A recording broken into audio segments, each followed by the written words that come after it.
Ruth and Naomi, two widows who found purpose in the midst of loss. Imagine losing everything in a matter of months. Your husband, dead, your children, dead, your security, destroyed, your future, extinguished. This was the brutal reality for two women, two widows in the Bible who should have disappeared from history, forgotten by the dust of time. But they didn't disappear, because in the darkest moment of their lives, something impossible began to happen. The story of Ruth is not about luck. It's about a risky choice made by a foreign woman who decided to abandon everything, her land, her gods, her chance to start over, to stay with a bitter mother-in-law. And that decision changed the course of human history. Today, you will discover how Ruth's loyalty transformed grief into legacy, how God transforms pain into purpose, even when you are broken, alone, and without a way out, how a Redeemer appeared at exactly the right moment, and how these two widows, who thought they had lost everything, became part of the lineage of Christ himself. But there's something in this story that few people realize, something hidden in the details of the book of Ruth that reveals God's true plan. And I'll show you that only at the end, so don't go away. Because if you're going through loss, pain, or emptiness right now, this story was written just for you. Famine came like a silent curse. Bethlehem, which means house of bread, had no more bread. The crops dried up, families began to wither away. And it was then that Elimelech made a desperate decision to leave Israel, the promised land, and go to Moab, a foreign land, a land of idols, a cursed land. He took his wife Naomi and their two sons. The idea was simple: survive, wait for the famine to pass, return when things improved. But life has a cruel way of dismantling our plans. Elimelech died in Moab, and Naomi, a widow in the Bible, was left alone with two sons in a foreign land. The sons grew up. They married Moabite women, Ruth and Orpah. For 10 years there was a semblance of normalcy, a chance to rebuild. But then the unthinkable happened. Both sons died as well. 3 men, 3 coffins, 3 futures extinguished, and now 3 widows staring into the void. Naomi had no grandchildren. She had no inheritance. She had no land. She had no name. In the eyes of that society, she was nothing, invisible, disposable. A woman without men was a woman without a future. And worse, she was far from home, surrounded by false gods, in a land that was not hers. Have you ever been in that place?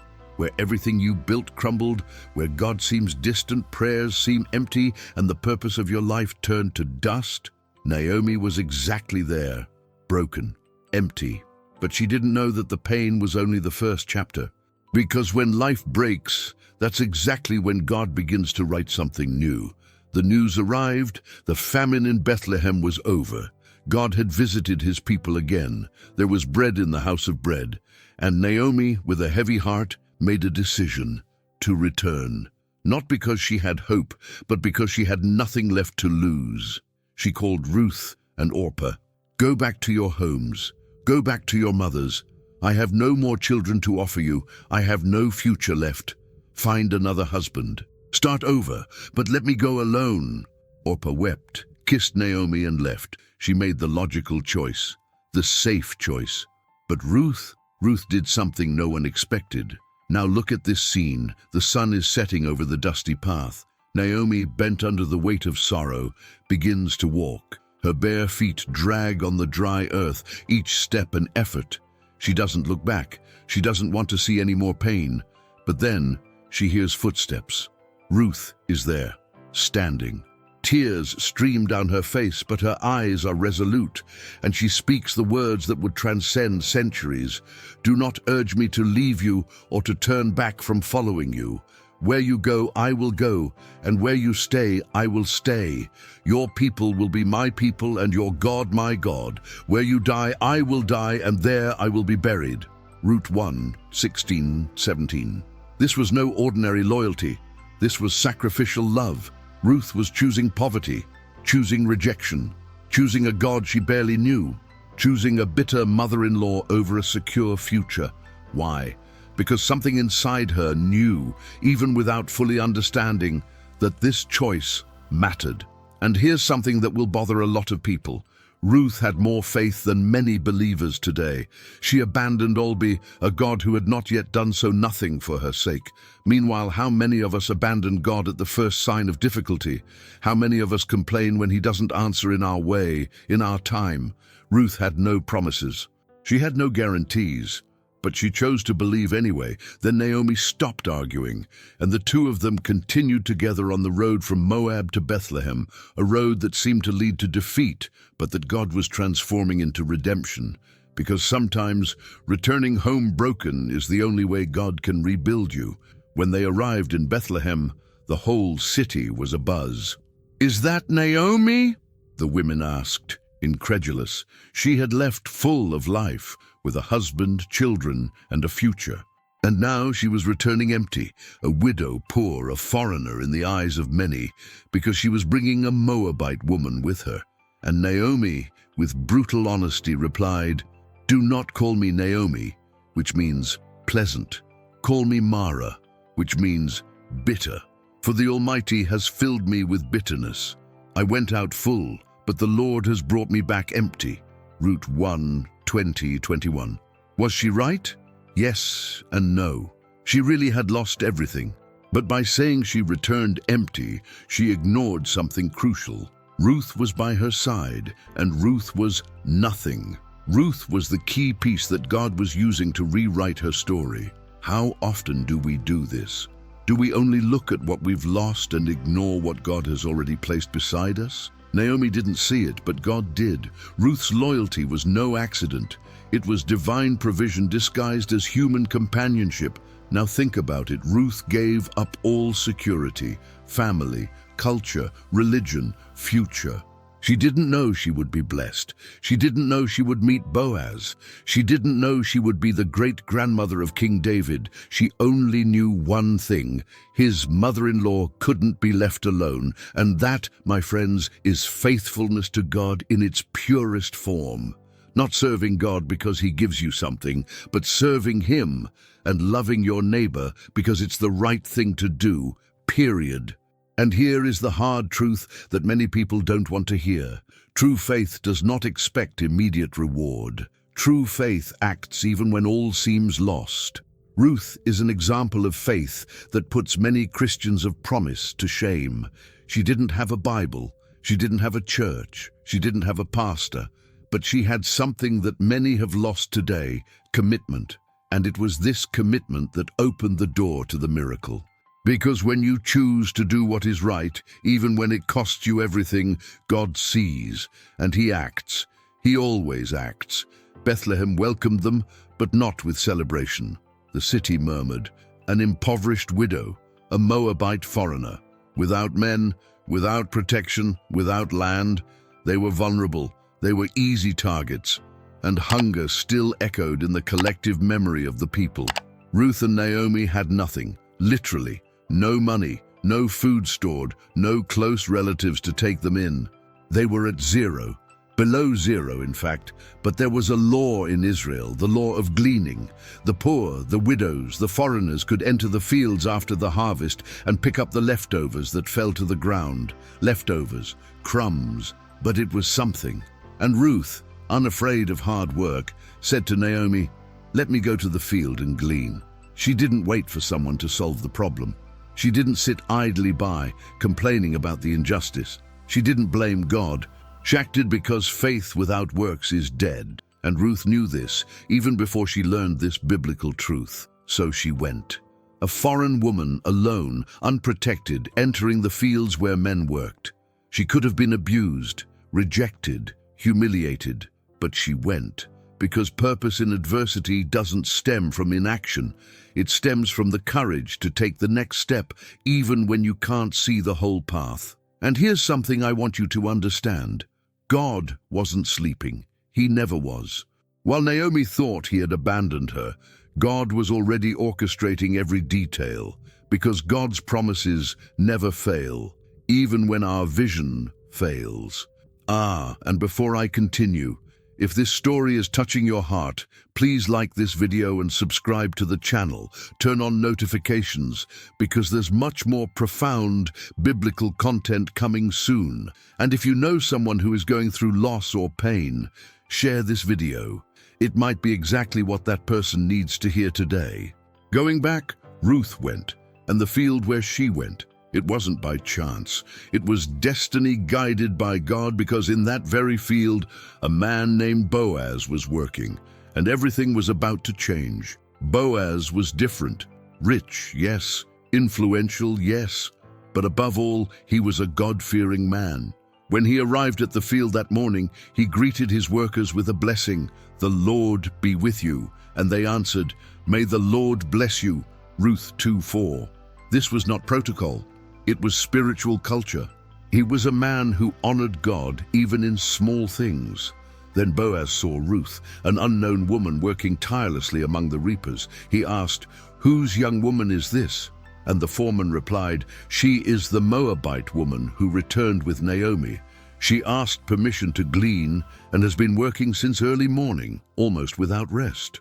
Boaz listened, and something stirred in his heart. He approached Ruth and said something impressive. "Listen, my daughter, don't go gleaning in another field.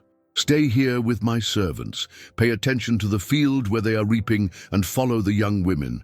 I have instructed my workers not to bother you. When you are thirsty, go and drink from the water they have drawn."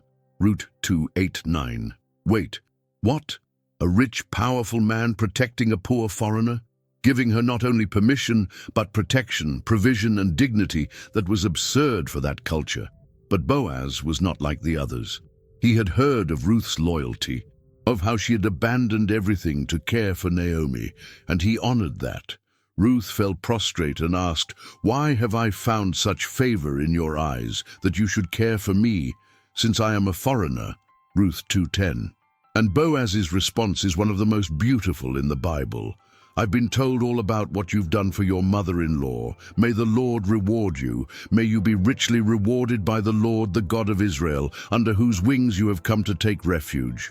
Ruth 2:11-12. He saw, God saw, and the reward was coming, because when you act with sacrificial love, when you choose to do what is right, even if it costs you everything, God moves heaven and earth to honor you. Maybe not today, maybe not tomorrow, but he does. Ruth returned home that day with an absurd amount of grain. Naomi was shocked. "Where did you work today? Blessed be whoever took notice of you." And when Ruth said the name, Boaz, Naomi finally saw. She finally understood. God had not abandoned her. He had been preparing her redemption all along. And now the story was about to change levels, because Boaz wasn't just a good man. He was something more, something crucial. He was a goal, a redeemer, and that changed everything. You need to understand what Agul, a kinsman redeemer. In Israelite law, the goal was a close relative with the authority and responsibility to rescue the family when it fell into disgrace. If someone lost their land due to debt, the goal would buy it back. If someone became a widower without children, the goal would marry the widow to continue the family name. The goal was restoration in the form of a person. But not just anyone could be a goal. He had to be a blood relative. He had to have resources. And above all, I had to be willing, because the law demanded it, but the heart had to choose. And Boaz? Boaz had all of that. He was a relative of Elimelech. He had wealth. And most importantly, he had compassion. When Naomi realized this, something ignited within her. Bitterness began to give way to hope. She knew the law. She knew that Boaz could redeem her family. He could restore the land. He could give Ruth a future. But there was a problem. Boaz was not the closest relative. There was another man with priority rights, and that man needed to refuse before Boaz could act. Now think about it. This is more than just an old story. This is a prophetic shadow of Christ himself. Jesus is our Goel. He is the Redeemer who paid the price we could not pay, who redeemed what we had lost, who gave us a name, an identity, an inheritance, and he was not obligated to. He chose for love, for commitment, for redemption. And here's the part that many people miss. Redemption is not automatic. Someone needs to act. Someone needs to take action. Naomi knew this, and so she devised a plan, a risky plan, a plan that required courage from Ruth. Because God opens doors, but we need the courage to walk through them. And what did Naomi ask Ruth to do? You won't believe this. Naomi called Ruth and said, "My daughter, wash yourself, put on perfume, and dress in your best clothes. Go down to the threshing floor where Boaz is threshing wheat. But don't reveal yourself until he has finished eating and drinking. Observe where he lies down. Then go, uncover his feet, and lie down there. He will tell you what to do." Ruth 3:3-4. Wait. What, go to a man at night, alone, in the threshing floor, lie down at his feet? That was extremely risky. If anyone saw, Ruth's reputation would be ruined. She would be called a seductress, immoral, and Boaz, he could reject her, humiliate her, expel her. But Naomi knew Boaz's heart, and Ruth trusted Naomi. So she went. The night was silent. The wind blew through the mounds of grain. Boaz finished eating, thanked God for the harvest, and lay down beside a pile of wheat. And Ruth, her heart pounding, approached silently. She uncovered his feet and lay down there. At midnight, Boaz woke up startled. Someone was there. "Who are you?" he asked. And Ruth, with courage that only God could give, replied, "I am Ruth, your servant. Spread your cloak over me, for you are a redeemer." Ruth 3:9. She wasn't asking for sex. She was asking redemption. Spread your cloak was a marriage proposal within their culture. It meant, cover me, protect me, be my goal. And Boaz was impressed. "Blessed are you of the Lord, my daughter. This latter kindness of yours is even greater than the first, for you did not seek after young men, rich or poor." Ruth 3:10. He saw purity. He saw courage. He saw a woman who chose the right path, not the easy path. And he said, "Yes, I will be your redeemer." But there's always a but. He needed to resolve a legal issue first. There was another relative with priority rights, and that man needed to relinquish his claim before Boaz could act. Ruth slept at Boaz's feet, not in sin, in hope. And before dawn, he sent her back with 6 measures of barley, a symbol of commitment. He was saying, "I will take care of this. Trust me." And here's the truth that will challenge you. Sometimes God asks us to do things that seem crazy, risky, impossible. But if he is guiding, if the heart is pure, if the intention is right, he honors it. Ruth trusted, and God rewarded her. The question is, do you trust enough to take the step God is asking you to take? Boaz wasted no time. In the morning, he went to the city gate, the place where the elders settled legal matters, and called the nearest relative. "Sit here," he said, and he gathered 10 elders as witnesses. Then he explained the situation. "Naomi is selling the portion of land that belonged to Elimelech. If you want to redeem it, redeem it. But know this, if you redeem the land, you must also take Ruth as your wife to preserve the name of the dead." The man hesitated. He wanted the land. Land was wealth, but marrying Ruth, that meant dividing his inheritance, complicating his life, taking on responsibilities. He thought about the costs, and he said, "I cannot redeem, you redeem." Ruth 4:6. And at that moment everything changed. Boaz removed the man's sandal, a legitimate gesture of transferring ownership, and declared before everyone, "Today you are witnesses that I have bought everything that belonged to Elimelech and his sons. I have also taken Ruth the Moabite as my wife, to preserve the name of the deceased." Ruth 4:9-10. And the people answered, "May the Lord make the woman who enters your house like Rachel and Leah. May you prosper and become famous in Bethlehem." Ruth 4:11. Do you understand what just happened? The rejected foreigner became the honored wife. The poor widow became an heiress. Pain was transformed into purpose, and God's plan, which seemed shattered, was being perfectly fulfilled.